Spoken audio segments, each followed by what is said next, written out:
Yo, what is up guys? Delboy here, aka Blue Collar Sports TV. Hopefully you guys are doing well. If you're new here, smash that like, hit subscribe, all of that good stuff. So Callum Smith, the quiet man of British boxing, from Olympic rejection to fighting Canelo Alvarez. This video is going to be one of my long videos, similar to the video I did on Callum a couple of weeks ago, where we went through his career and, provided a bit more detail than BoxRec really provides. And yeah, I'm going to be doing similar with Callum Smith in this video. We'll see how it does. If you guys enjoy it, just let me know in the comments. But yeah, Callum Smith, as we know, born in Liverpool, a Scouser, and he is now 30 years old. He was born in April 23rd, 1990. And yeah, Callum Smith actually turned pro in 2012, I believe. Yep, November 2012. But before he turned pro, Callum Smith was a very good amateur, very successful, a solid, well-scored amateur. And he was vying for a spot on the 2012 Olympic team, which obviously was in London. And what happened was Callum Smith lost his Olympic qualifier to get to London, which in itself, apparently at the time, was a controversial decision. I've not seen the fight personally, but from reports online, apparently it was controversial. But also, there was an invitational spot left for the boxing on the Olympic side in Callum Smith's division. And what happened was Callum Smith wasn't invited as an invitational to the Olympics, and the guy who was invited was a Montenegrin who Callum Smith soundly beaten in the amateurs a year prior. So the guy Callum Smith beat easily was the guy who was invited to the Olympics, not Callum Smith. So there was a lot of controversy in regards to Callum Smith not getting into the Olympics. Firstly being the qualifying fight, which apparently he was robbed, and then the invitational spot, which he didn't get. So Olympic rejection for Callum Smith early on, and that basically kind of prompted him to turn pro, and maybe that gave him motivation for his early pro career to prove the doubters wrong and to really right that wrong in a sense. But yeah, Callum Smith, he turns pro November 2012, and he fights Dan Blackwell. He beats Dan Blackwell by unanimous decision on points, as you can see below. His first two fights actually went to points. But the hype for Callum Smith really first started in this knockout streak here. As you can see, he got 6 fights in a row where he got first round knockouts. And these guys who he was fighting, they weren't particularly great, but he was blowing these guys away. And people like Patrick Mendy are good journeymen, a guy who doesn't really get knocked out, and he's kind of awkward. But Callum Smith blew this guy away. And it was at this time when Callum Smith really first started to get hyped in the UK. That's when Sky Sports really started to get his name out there and start pushing him after this little knockout streak here for first round knockouts. But yeah, he actually won the English title at super middleweight in this fight against Patrick Mendy. After the Patrick Mendy fight, he was fighting the usual sort of journeyman with half decent records, Ruben Acosta, Francois Bastiennes, Tobias Webb, these sort of guys, and he was knocking these guys over relatively easily. He then went the distance against Vladimir Biose, which wasn't a great look, to be honest with you. I believe Biose got smashed by, it was either Andre Durrell or Anthony Durrell at the time. And yeah, that wasn't a great performance by Callum Smith from what I can remember, but he basically won every single round in the Biose fight. He then fought Abraham Hernandez. That was his US debut. That was actually on the undercard of Callum versus Sean Porter. And yeah, he knocked Abraham Hernandez out in one round, as you can see. And he then fought another sort of no mark in Rafael Sosa Pintos. Callum Smith's first real step-up fight came against Nikolai Sedlocka. And, this fight at the time was billed as some kind of WBC eliminator for Callum Smith. Sedlocka was certainly Callum Smith's best opponent, and it was a step up at the time. I believe Sedlocka actually fought for the vacant WBC super middleweight title. Let's have a quick look. 1 second. Let's have a quick look. Did he fight for the vacant title at 168? I think it was against Sakio Bika, maybe. Oh no, it was a final eliminator. But yeah, you know, Sejloka was Callum Smith's first real step up, and it was billed as a eliminator for the WBC title. And as you can see, Callum Smith won this fight easily. Sejloka never really gave Callum Smith any real problems, and that was the first test of Callum Smith's career, and he passed it with flying colours. After the Sejloka fight, he had basically a stay busy fight against Oleg Fedotovs, and after Fedotovs, he fought Christian Rebresse, and Christian Rebresse at the time was a good European level fighter. He actually fought George Groves, you know, a little bit before this, and Rebresse, you know, he came to fight. He was tough, he was durable, but once again, Callum Smith beat Christopher Rebresse relatively comfortably, and that was another kind of step up for Callum Smith. You know, his best opponent at this time was either Rebresse or Sejloka, and after the Rebresse fight, he then fights Rocky Fielding, and you know, Rocky Fielding these days isn't really looked at as anything special, but at the time, you know, this fight was kind of, I wouldn't say highly anticipated, but a lot of people were looking forward to it, and you know, there was people out there who believed that Rocky Fielding could give Callum Smith some real problems. At the time, Rocky Fielding was 21-0, and he was knocking a lot of domestic guys out, to be honest with you. And yeah, a lot of people at the time expected a really good fight. It was kind of similar to O'Hara Davis versus Josh Taylor, to be honest. You know, a domestic fight in which both guys are kind of highly touted and both guys are expected to do some big things in the sport. People actually expected some big things from Rocky Fielding when he was unbeaten. But yeah, Callum Smith, he blew Rocky Fielding away in one round, dropped him 3 times, and he looked devastating in that fight. At this point, this was Callum Smith's career best performance, and yeah, he looked scintillating that night against Rocky Fielding. After the Fielding fight, he then fought Hadila Mohammadi, and by the way, this fight was also actually some sort of WBC eliminator. So by this point in Callum Smith's career, he's actually fought 2 WBC eliminators. I believe this fight here was a final eliminator for the WBC. And it was around this point, after this fight, when people in the UK really started to get a little bit frustrated with Callum Smith and his progression. A lot of people were expecting him to fight for a world title sooner rather than later, and it wasn't happening. There was a lot of talk in regards to Callum Smith fighting both Anthony Durrell when he had the WBC title and then Badou Jack.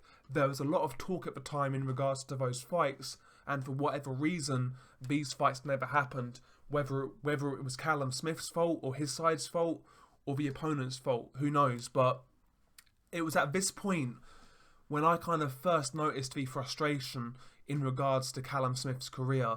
You know, it was hard to see where his title shot was coming from, and it didn't really seem on the horizon, to be honest with you.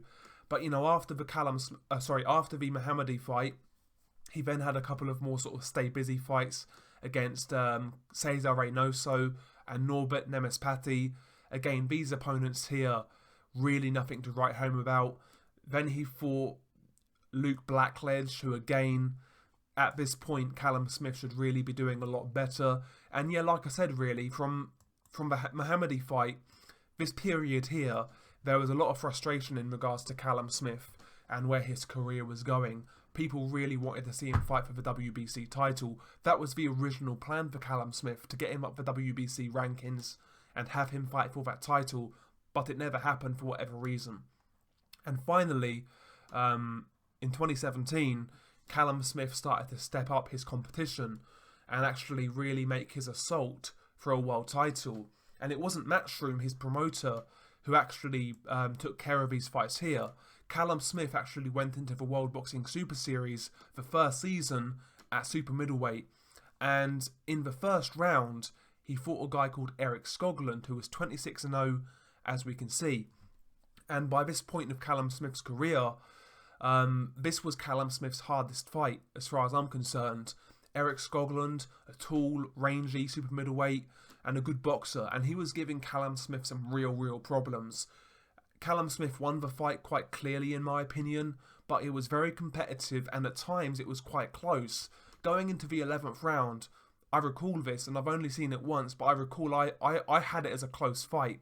But in round 11, Callum Smith dropped Eric Skoglund, and, basically Callum Smith after that kind of saw his way home in that fight, and he won. That was the first round of the World Boxing Super Series, but it wasn't a great performance by Callum Smith, and a lot of people again were very critical of Callum in this performance. Me personally, I actually see this as Callum Smith's second best win, to be honest with you. Eric Skoglund, for me, was a good European level fighter, a good technical boxer, big for the weight. Skoglund, in my opinion, was a pretty good fighter. Actually, this was Eric Skoglund's last fight. Eric Skoglund, after this fight, actually sustained some really bad injuries.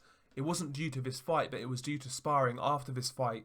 Skoglund suffered some sort of brain injury, and he could never resume his career again, which is a shame because he was certainly a good European level fighter, and I believe he would have eventually fought for a world title. Whether he would have won it or not, I doubt it, but Eric Skoglund was a good fighter, and it really was a shame to see his career get cut short. But yeah, Callum Smith beats Eric Skoglund, but it wasn't really a resounding performance.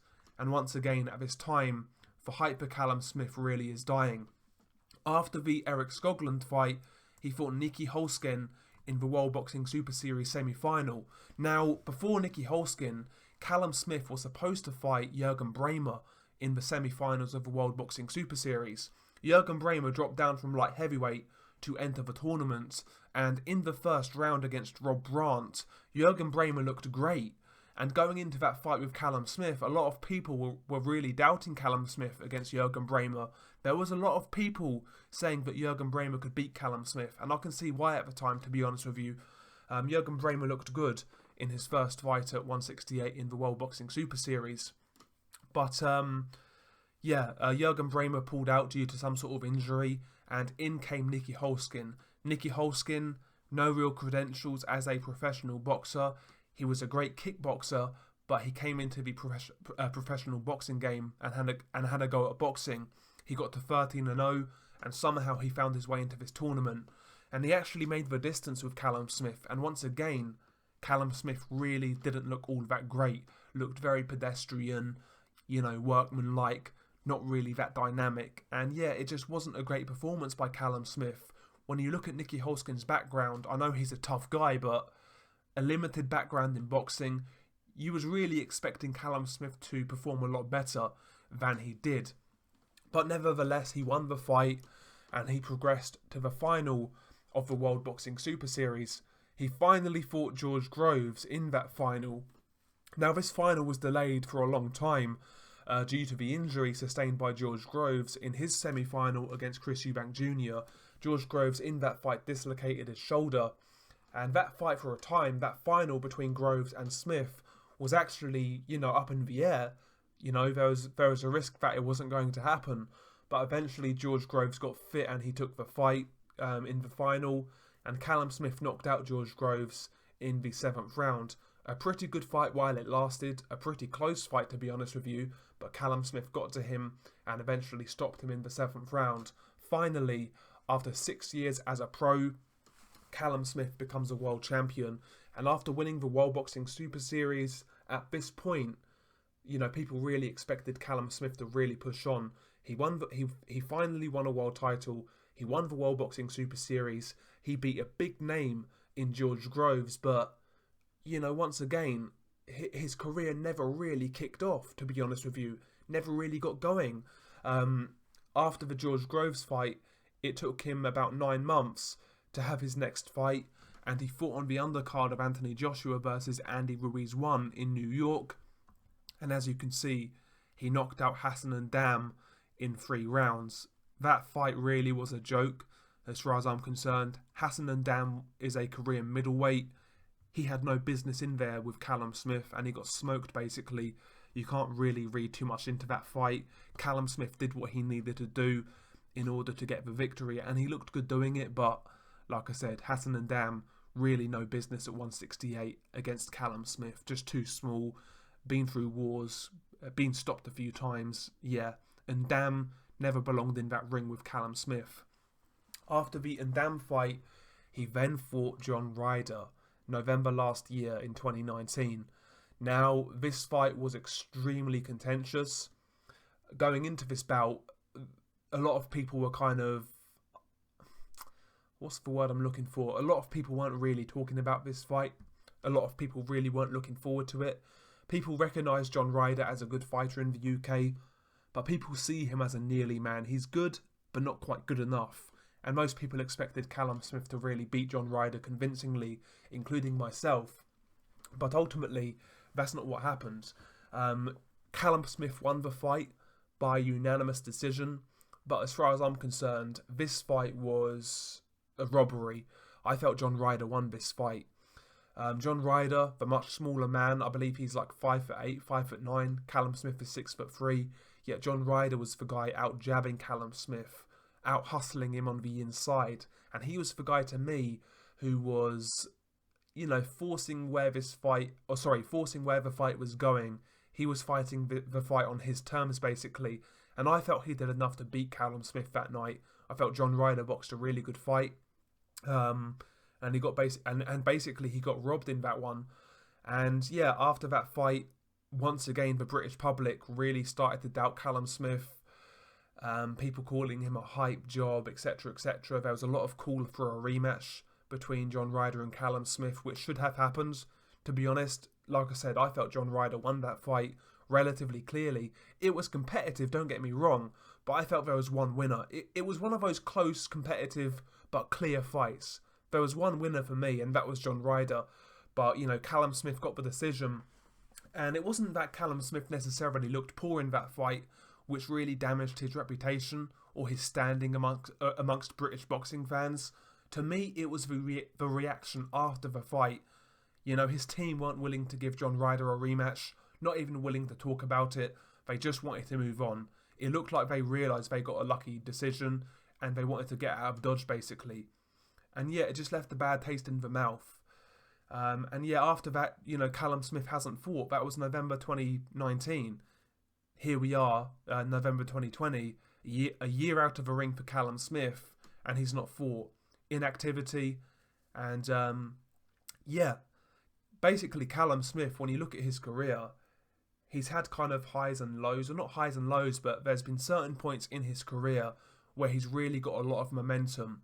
Like after the George Groves fight, for example, when he won the series and became a world champion. After that fight, you would have thought he would have pushed on.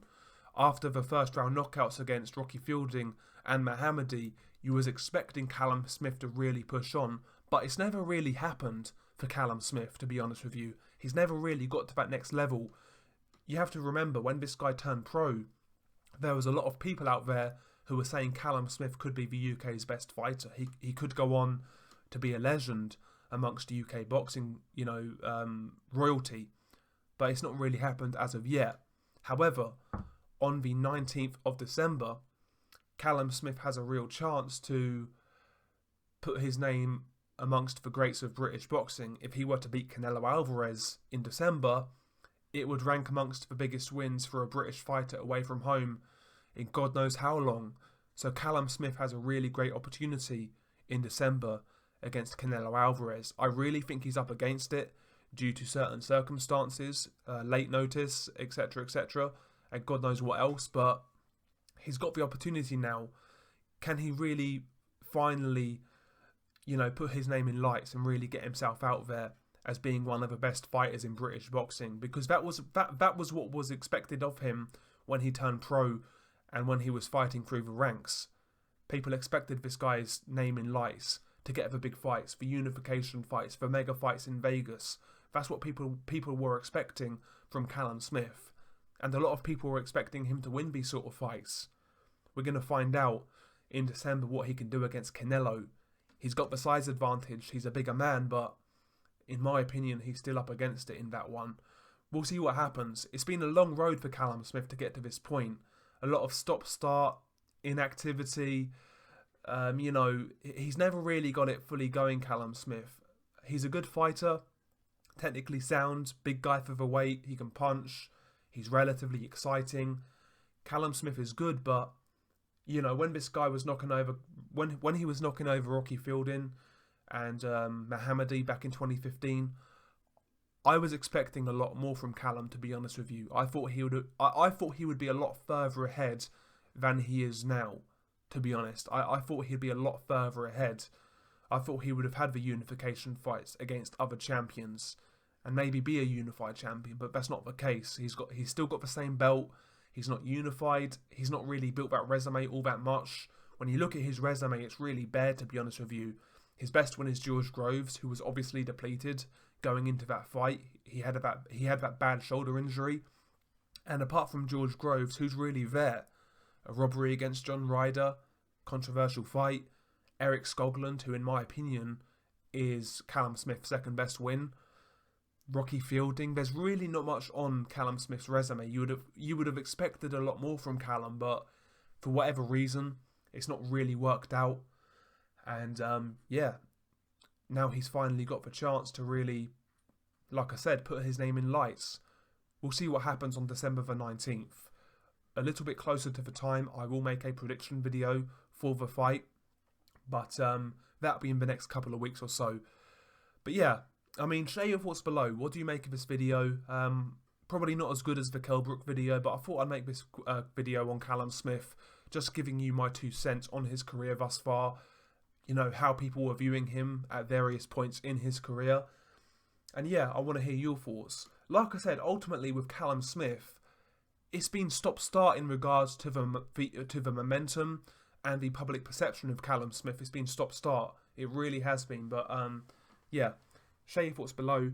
Beanie Guy.